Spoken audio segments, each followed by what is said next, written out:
क्या कहे के मतलब है कि हम बियाह के लिए बनी तो हम फेंकब मोरा मेहनत से एक एक हुनी मुंह फूट जाई बियाह का के साथ को फेरा का के लाल बनी तो हम फेंकम कि बियाह के लाइल बड़ा तो अपना फेरा में रहा हमारा फेरा में ना खाना जानी रानी बनावो अपना राजा जी के कोरावा में आवो केसी के खलता कमिया पिया हाँ कमिया पिया अजान होइले ता गरमिया पिया।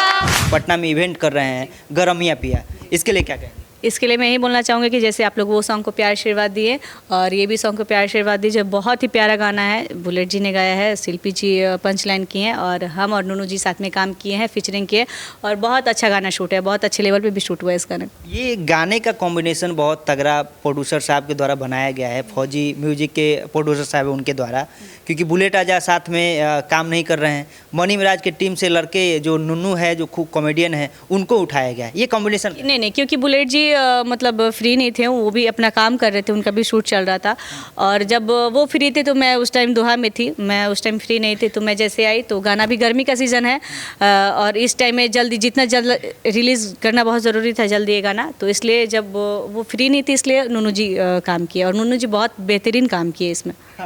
जी वो वाला फील आ रहा है इस गाने में कौन वाला जो शूट हुआ है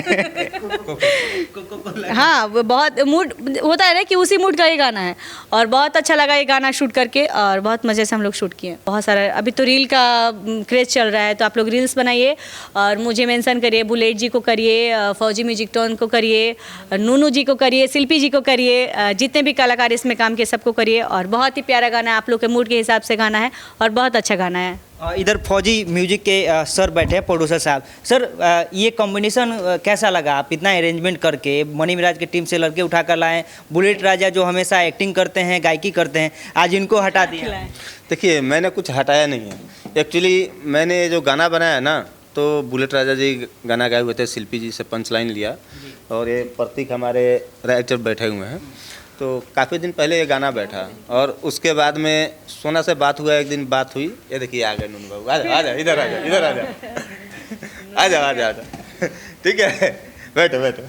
ये इनको मैंने तुरंत इनसे दो ही शब्द बात किया, नूनू कहाँ है भाई, तो बोल रहा है कि भैया घरे हैं तो मिलना है, आ जाइए भैया। गए, बेचारा सो के उठा था, चाय मुझे वहीं पिलाया था है ना उसके बाद में बात हुआ, मैं बोला ऐसा है कि सोना पांडे आ चुके हैं और एक गाना सुन लो, ये गाना आपको करना है। चाय पे चर्चा हुआ नूनू भाई के घर और शानदार गाना बन गया बस, और नूनू बोला कि भैया ये गाना एकदम मस्त है, गाना मस्त है, मैं करूँगी। इस गाना में एक यूनिक ये चीज़ वहाँ पे हम लोग को किए जो कि बहुत अच्छा लगा।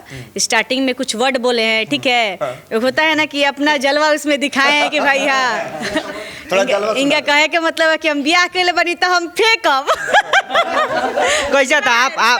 आप कहिए। उसमें शुरुआत का डायलॉग है, सुनो ना मोरा मेहनत से एक एक हुनी मुंह फूट जाई हमरा के ना मार दिया ना, मतलब कहा था नहीं ना कहीं का ना कहा सुना ना मारा महीने से एक एक हुनी मुंह फूट जाई बियाह का के साथ को फेरा का के लाल बनी तो हम फेंकम तो सुना ना साथ को फेरा कैले बार तो अपना फेरा में रहो, हमारा फेरा में ना मतलब ये कॉमेडी वाला जोन भी अपना ये बहुत अच्छा एक यूनिक था, ठीक है। एट ए टाइम उन्होंने वहाँ पे बोला कि ऐसे करते हैं, हम लोग बोले हाँ बहुत अच्छा लगेगा, फिर छोटा सा क्लिप हम लोग लिया वहाँ पे और ये बोले और बहुत अच्छा लगा। डायलॉग अपने बोली थी भी अच्छा लगा था। हाँ मतलब ये जो बोले तो होता है ना कि भाई भोजपुरी से हम लोग है भाई, बिहार की बेटी है तो वर्ड ये निकाले तो हम बोले कि ठीक है ये बोलेंगे तो हम ये बोलेंगे बहुत अच्छा लगेगा, तो वो कॉम्बिनेशन हम लोग का बहुत अच्छा रहा। बाकी गाना तो बहुत ही प्यारा है और नूनू जी भाई आप क्या बोलेंगे? हमारी डायलॉग रहे फिर से शुरू से हो जाएगा इसके बाद गाना भी गाइएगा। नहीं बोलो, सुना ना मोरा महीने से एक एक हुनी मुंह फूट जाई बियाह का के साथ को फेरा का के लाल बनी तो हम फेंकम। मेरा इस पे ये था कि बियाह का लाइल बड़ा तो अपना फेरा में रहा, हमारा फेरा में ना।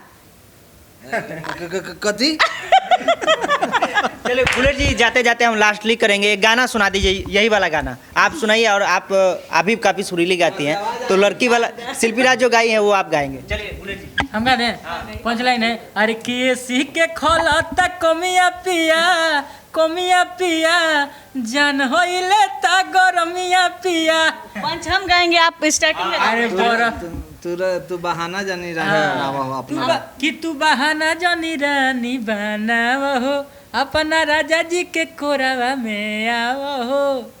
तो इसमें पंच लाइन लड़की का था कि एसी के खलता कमिया पिया, हाँ कमिया पिया, अजान होइले ता गरमिया पिया, आ बर्फ भी लागता पनिया पिया, अजान होइले ता गरमिया पिया। चलिए मतलब जितना सुंदर एक्ट्रेस है, जितना अच्छा काम करती है, उतना ही सुंदर है और उतना ही अच्छा गाना भी गाती है। मैम बहुत बहुत शुक्रिया इतना समय देने के लिए। आप लोग का भी धन्यवाद, आप लोगों ने इतना टाइम दिया। और अभी भी जाते जाते मैं यही बोलना चाहूँगी कि प्लीज़ आप लोग प्यार आशीर्वाद दीजिए गाना को। और आप लोग जैसे बोल रहे हैं कि गर्मी में स्पेशल में आप लोग को आपको ढूंढा जाता है, तो नेक्स्ट भी गर्मी में मुझे ढूंढा जाए, ये आप लोग डिसाइड करेंगे इस गाना के माध्यम से। तो प्लीज़ आप लोग प्यार आशीर्वाद दीजिए।